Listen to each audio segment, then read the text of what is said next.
Welcome to this next video for the reverse engineering course of simplilearn security.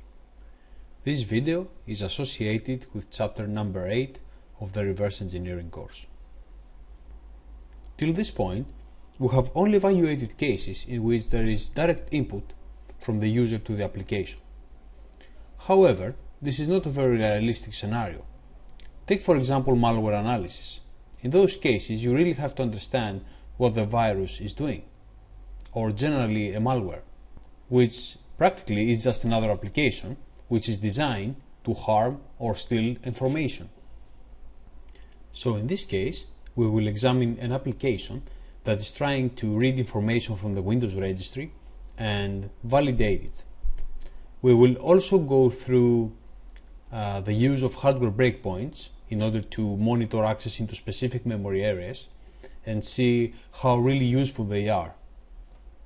Before proceeding, keep in mind that at this point you should be already familiar with some basic functionalities of Fault Debugger, as well as with some concepts we have already discussed in the previous chapters.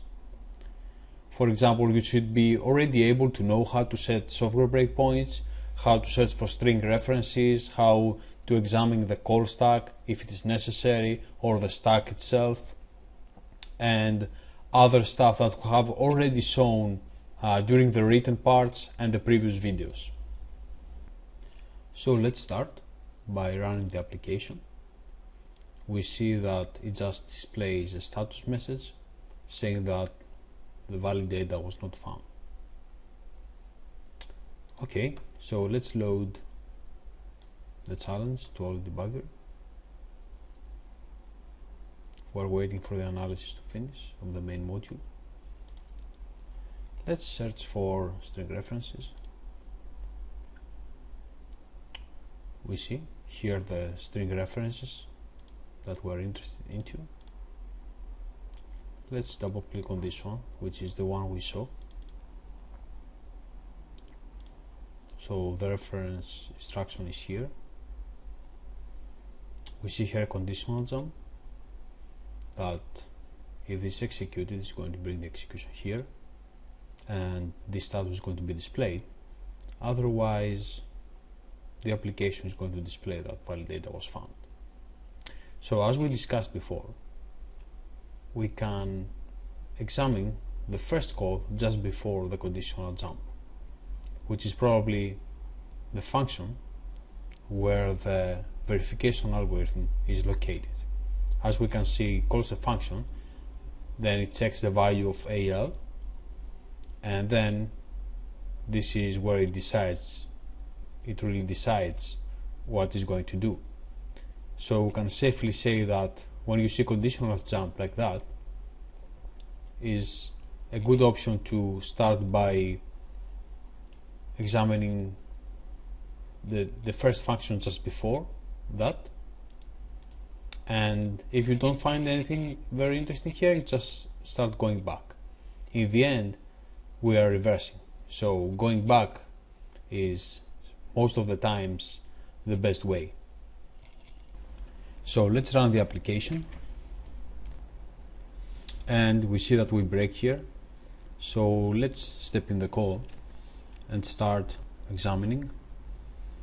We can see that there is a call to regopenKeyX API, and then there is another call to the regQueryValueEX API. So these two APIs are related with Windows registry operations. This is used in order to obtain a handle to a specific registry key, and this is used in order to acquire information about a value and eventually data that is stored inside that value. So let's start stepping over the instructions until we get here. We can see the parameters here that is trying to read from this key, this sub key here, with access just read only. Let's step over. We see that ex return 2. The value here that was checked in this local variable is 0, so this jump is going to be executed. I set the breakpoint here and exit the function, which is going to zero out ex, so it will return 0, and this jump is going to be executed and it's going to display that valid data was not found. So let's resume the execution of the application and run it again. We stop here again, so we step in the code and we put also breakpoint here so that we can stop before this API is called. And now we can check again the parameters here. So as you can see, it's trying to locate this sub key here under this main key. So let's go with regedit in order to open registry editor, and we follow this main key, and then we're going to enter the sub key in the software as it says here. And of course, as you imagine, this sub key doesn't exist, so we have to create it. So let's create it. New key,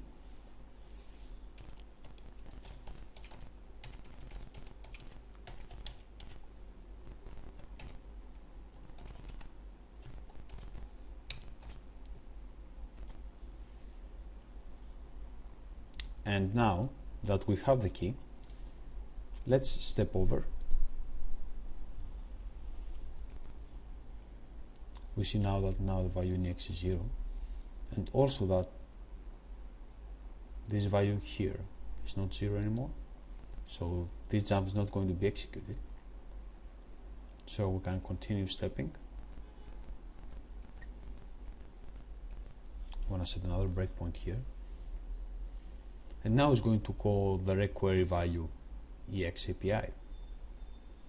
And as you can see, what it's trying to do is trying to see if this value exists inside that key. So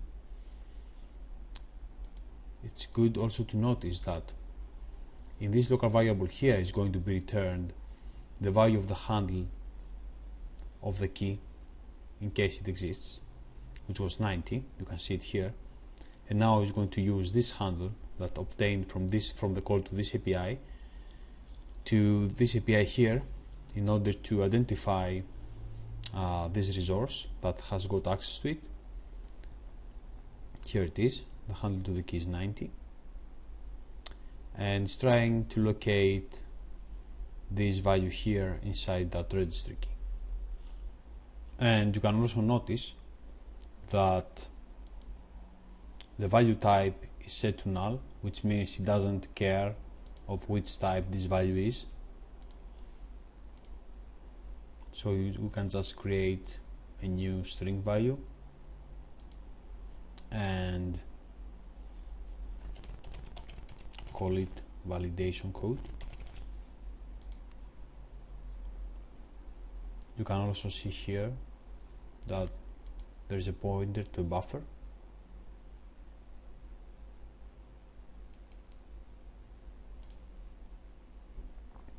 So let's just step over now that we have created that value.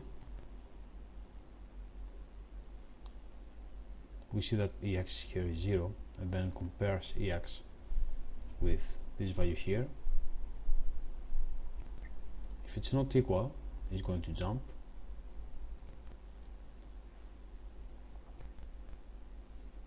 And then it's going to arrive here,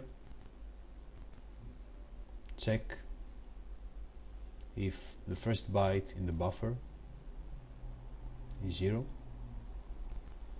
It is, so it's not going to jump. This is obviously a loop.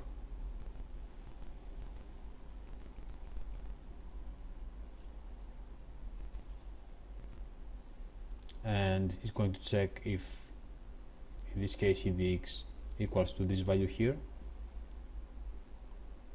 and of course it's not, edx is 0. And then it's going to zero out dx and return back. Now, in the next step, we're going to examine this in detail. So for now it's enough to know that, as we can understand, it's going to search for a specific registry key. Then if it finds that key, it's going to check if there is a specific value stored inside that key, and then obviously it tries to read any data stored in that value. So we can just resume the execution of the application and start it again. We stop here and we run again.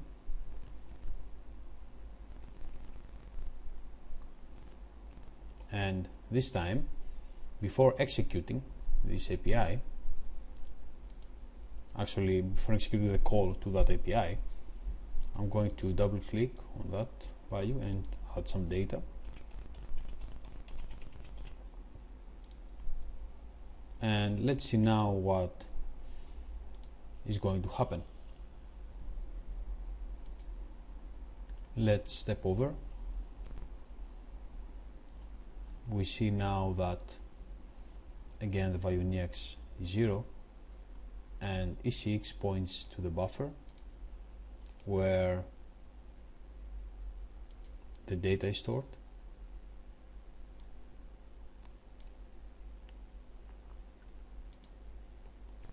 And then it checks again if EX equals this number. So this is added as a security check in order to avoid overflow of this buffer here.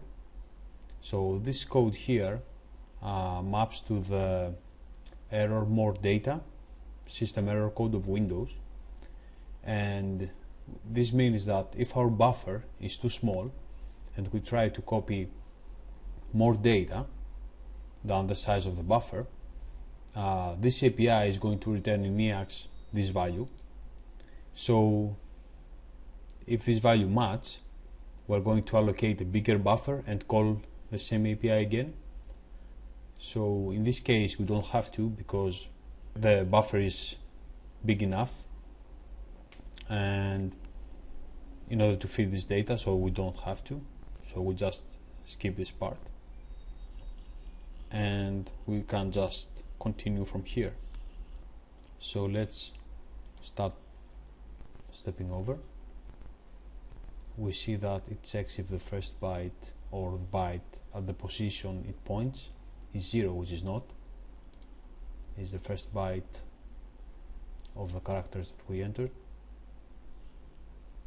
So it's falling down. Here it is. So as you can see, 6 points to the buffer, and edx is used as an index. So the first time edx is 0, so it points to the first one. Then edx, if it is increased, is going to point to the second byte, because it's going to be the beginning of the buffer +1, +2, +3, and so on. So it's not 0, so it's going to loop up.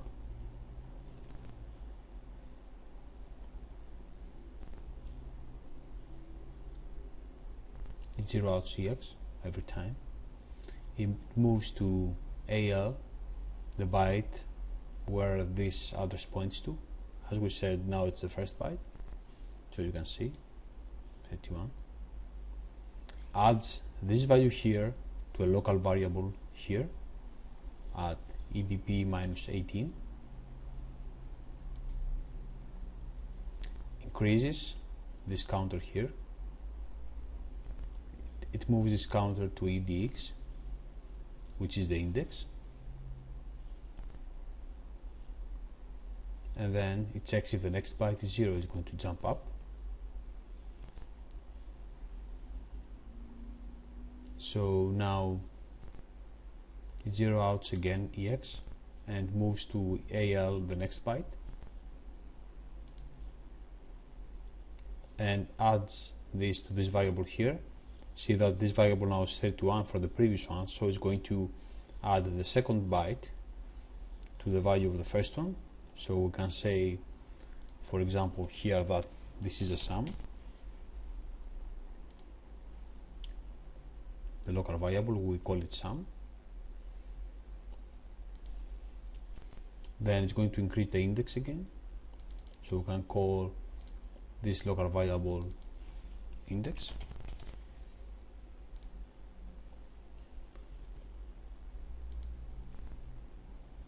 So it moves to EDX the index.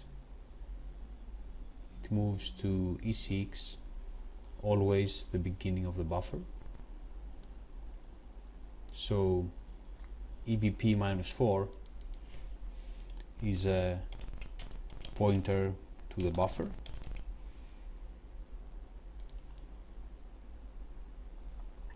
And it checks again the beginning of the buffer, which is at E6, plus the index, which is 2 now.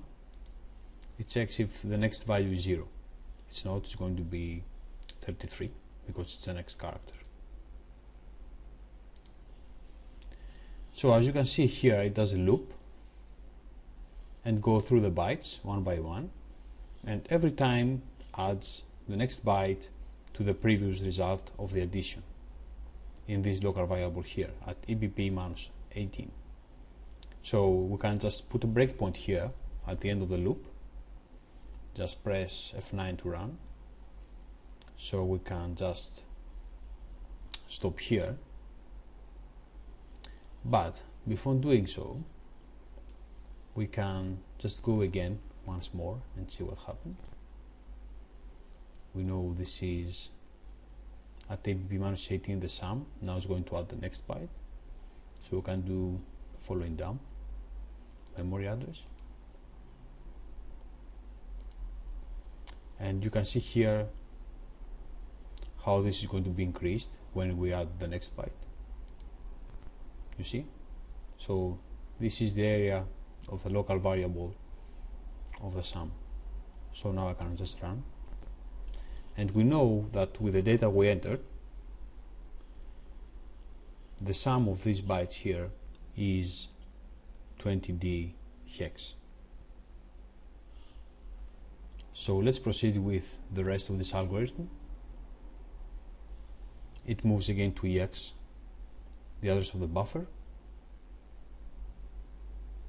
It zero out EDX, and then moves to DL again the first byte, where EX points to, which is, as we said, the beginning of the buffer. Then it moves to E6 again, the address of the buffer, zero out CX, and moves to AL now the next byte, which is the beginning of the buffer, where E6 points to, +1. So now AL has the value of the second byte and EDX has the value of the first byte. It's going to add these two bytes together. So now EDX equals 63 hex, and it's going to XOR this value here with the sum of all the bytes, which is stored in this value here, in this address here, and the resulting EDX is 26E. And it's going to check if the result is 302 hex, and if it's not, it's going to zero out EX, go back, and display that valid data was not found. So let's resume the execution of the application and restart it again. Run again. We don't need these breakpoints anymore because we know what's happening. I'm going just to put a breakpoint here, actually here at the beginning of the loop.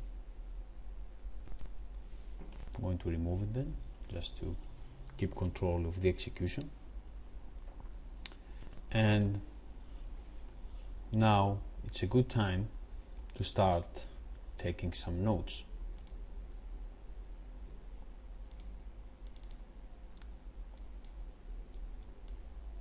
So what do we know by now is that it's going to make a sum of all the bytes. So sum equals first plus second plus third plus n. We also know that at some point it's going to make an addition of the first 2 bytes,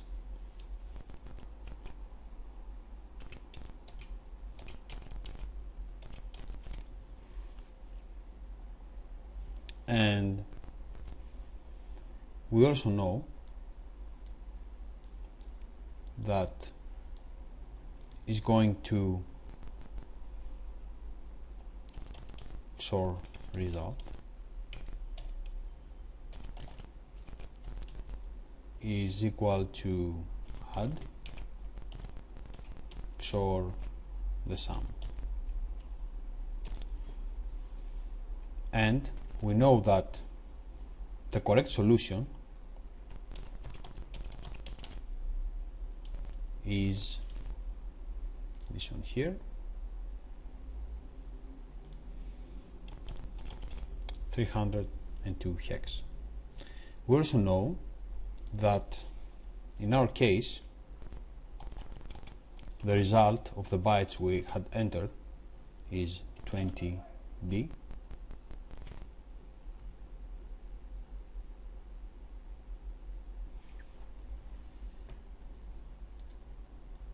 and we also know that in our case the addition result of the first with the second byte was 63. Again, these always are, of course, hexadecimal values.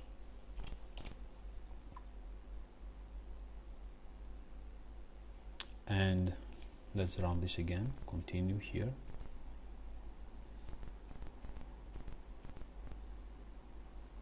And the result from what we had was 26E.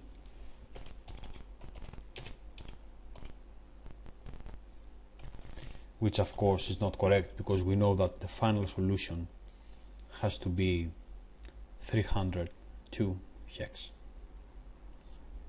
So basically we know that the XOR result we had was obtained by XORing 63 with the sum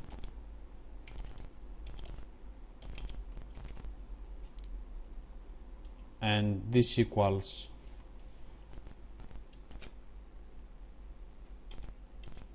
(26E), which of course is not correct, because we know that the solution has to be 302 hex. So basically what we can write here is that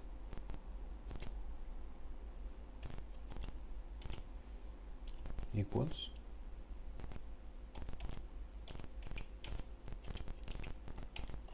XOR a value that we don't know, but we also know that we can invert this operation and do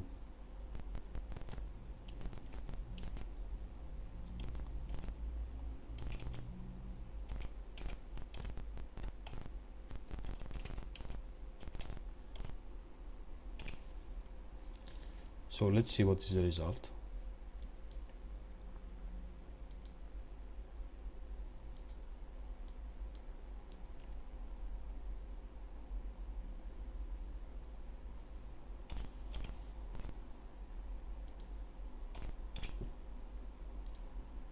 So the result is 361 hex.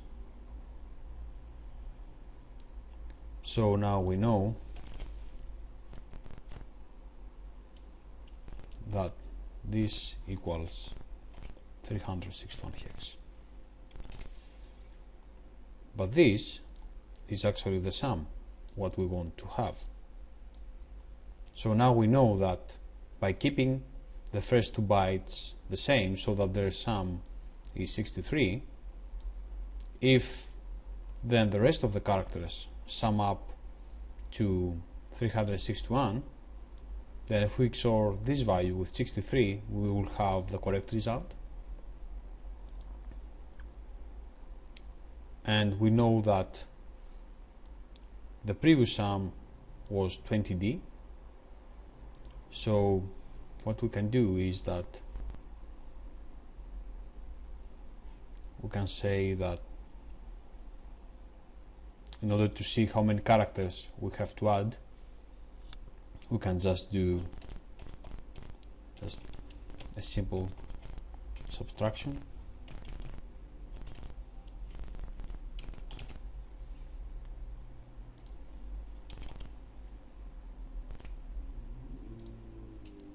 (154 hex).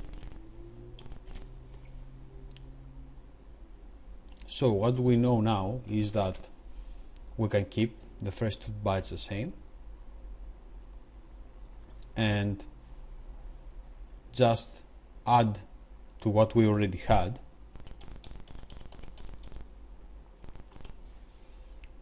some characters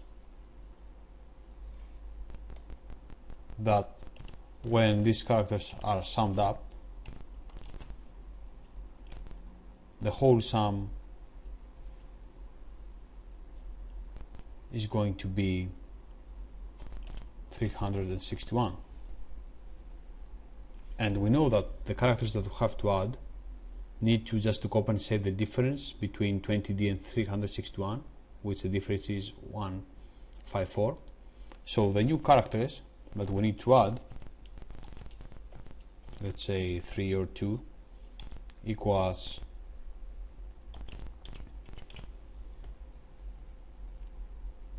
154 hex. So let's try to divide this by 3.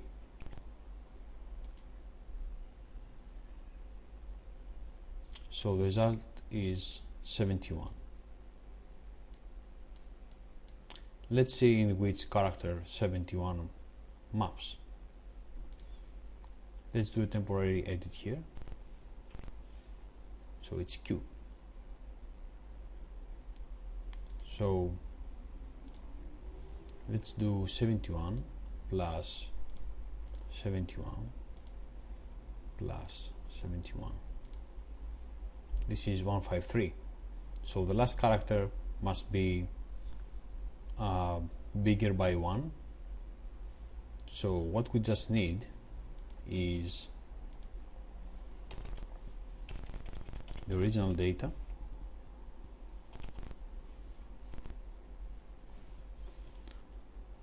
with Q, Q, and R, so that these 3 last characters equal 174 hex, which is going to be added in the previous result. And when we XOR now the new sum with the result of the first 2 bytes, of the addition of the first 2 bytes, is going to equal 302. So let's go and see this. Let's modify this with QQR. Okay. And let's restart.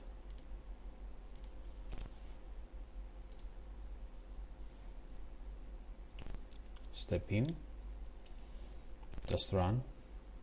Now the sum of all the bytes has been done.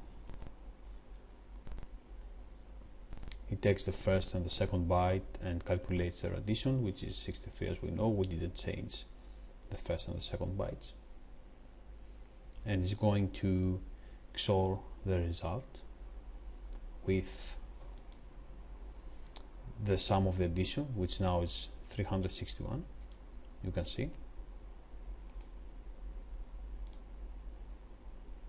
And the resulting index now is 302, which matches, puts 1 to AL. So now EX equals 1. This jump is not going to be executed, and just run. Valid data was found.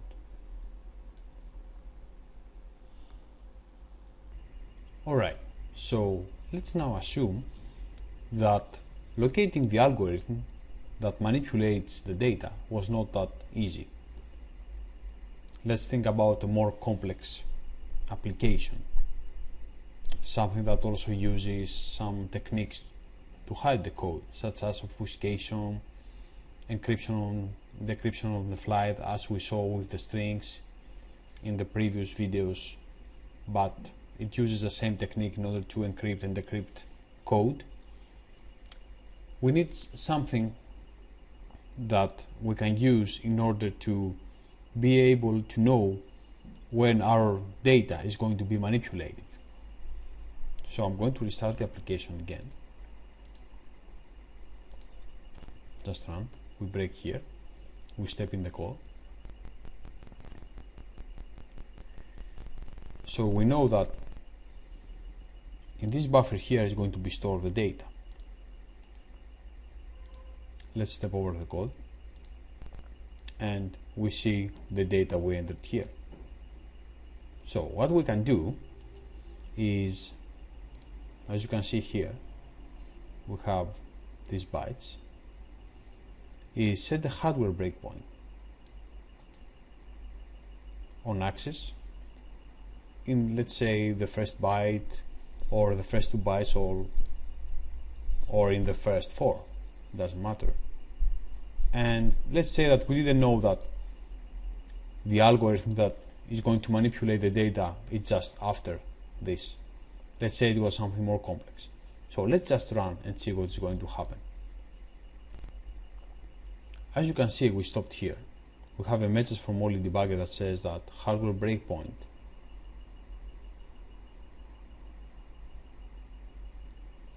was triggered,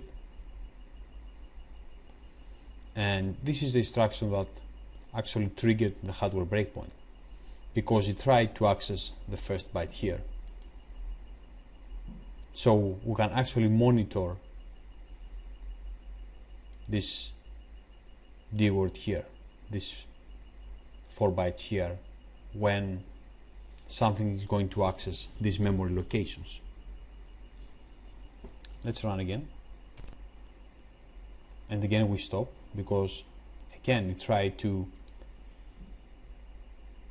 locate, actually to retrieve or read, let's say, from this memory location the byte and put it to AL. So it had to access this memory address. So again we stopped. Let's run again with F9, and as you can see we stop again, because now it tried to access the next byte, actually the address where the next byte is located, and see if it's 0. So we stopped again, because remember we set the hardware breakpoint in actually 4 memory addresses where these bytes are located. So actually what we do is we set the hardware breakpoint on access in this full address here, actually in this full D word here. So every time an instruction is going to try and read and actually access one of these bytes here, a hardware breakpoint is going to be triggered. So as you can understand, hardware breakpoints are not just used in order to break the execution at some address. For example, you could set here breakpoint hardware on execution. Let's remove the previous one. Just run, and you see we break here. So we could also use a software breakpoint here, but we cannot use software breakpoints in order to monitor memory access in specific addresses. So hardware breakpoints can be really useful when we want to know when specific addresses, when specific data in certain memory areas are going to be accessed. And this can help us a lot in more complex scenarios. So I hope you enjoyed also this video. Keep in mind that would be nice if you would like to do some practice by your own, try to examine the algorithm by yourself and write another solution. In other words, create another sequence of bytes that are validated by this algorithm, and have a play with it, try to patch it. Don't forget that code patching might not be necessary usually, but it is a skill that you should have. And I really hope that you have started enjoying yourself through these videos. So see you in the next one.